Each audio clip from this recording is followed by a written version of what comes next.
Hello everyone, मैं हूं दीपिका। पाठ का सार सीरीज में आज का अध्याय है तोप, जिसके कवि हैं वीरेन डंगवाल। तो आइए शुरू करते हैं।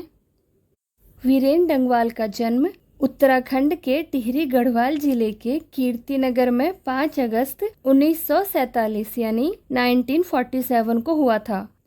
इन्होंने अपनी आरंभिक शिक्षा नैनीताल में और उच्च शिक्षा इलाहाबाद से प्राप्त की। इन्होंने प्राध्यापक पद पर कार्य किया तथा पत्रकारिता से भी निरंतर जुड़े रहे।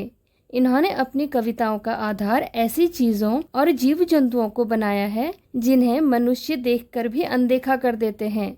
इनकी कविताओं की प्रमुख विशेषता समाज के साधारण जन तथा हाशिए पर रह रहे लोगों के जीवन के दृश्य हैं। इसी दुनिया में और दुष्चक्र के सृष्टा इनके कविता संग्रह हैं। इसी दुनिया में संग्रह के लिए इन्हें प्रतिष्ठित श्रीकांत वर्मा पुरस्कार और दुष्चक्र के सृष्टा के लिए साहित्य अकादमी पुरस्कार के अतिरिक्त अन्य कई पुरस्कारों से सम्मानित किया गया। इन्होंने अन्य भाषाओं में लिखी गई महत्वपूर्ण कवियों की कविताओं का हिंदी में अनुवाद भी किया है। 28 सितंबर 2015 यानी 2015 को एक लंबी बीमारी के चलते इनका निधन हो गया। प्रतीक अर्थात निशानी और धरोहर यानी विरासत 2 तरह की होती हैं। एक वे जिन्हें देखकर या जिनके बारे में जानकर हम अपने देश और समाज की प्राचीन उपलब्धियों के बारे में जान सकते हैं, और दूसरी वे जो हमें अपने पूर्वजों के बारे में जानकारी देती हैं, जिससे कि हम उनके अनुभवों से सीख ले सकें और उनकी उन गलतियों को ना दोहराएं जिसके कारण देश की कई पीढ़ियों को गहरे दुख, संकट और कष्टों को झेलना पड़ा था। प्रस्तुत पाठ में ऐसी ही 2 निशानियों का वर्णन किया गया है। पाठ हमें याद दिलाता है कि कभी ईस्ट इंडिया कंपनी भारत में व्यापार करने के इरादे से आई थी। भारत में उनका स्वागत किया गया था, परंतु धीरे धीरे वो हमारी शासक बन गई। अगर उन्होंने कुछ बाग बगीचे बनाए तो कुछ तोपें भी तैयार की। उन तोपों ने इस देश को फिर से आजाद करने का सपना देखने वाले जाबाजों को मौत के घाट उतार दिया। पर एक दिन ऐसा भी आया जब हमारे पूर्वजों ने उस सत्ता को उखाड़ फेंका, तोप को बेकार कर दिया। फिर भी हमें इन निशानियों के माध्यम से याद रखना होगा कि भविष्य में कोई और इस तरह हम पर हुक्म ना जमा पाए और यहाँ फिर से वही परिस्थितियाँ बने जिसके घाव आज तक हमारे दिलों में हरे हैं। भले ही अंत में उनकी तोप भी उसी काम क्यों न आए जिस काम इस पाठ की तोप आ रही है।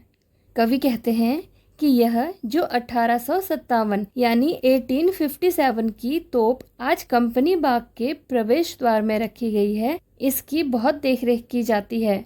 साल में 2 बार इसे चमकाया जाता है।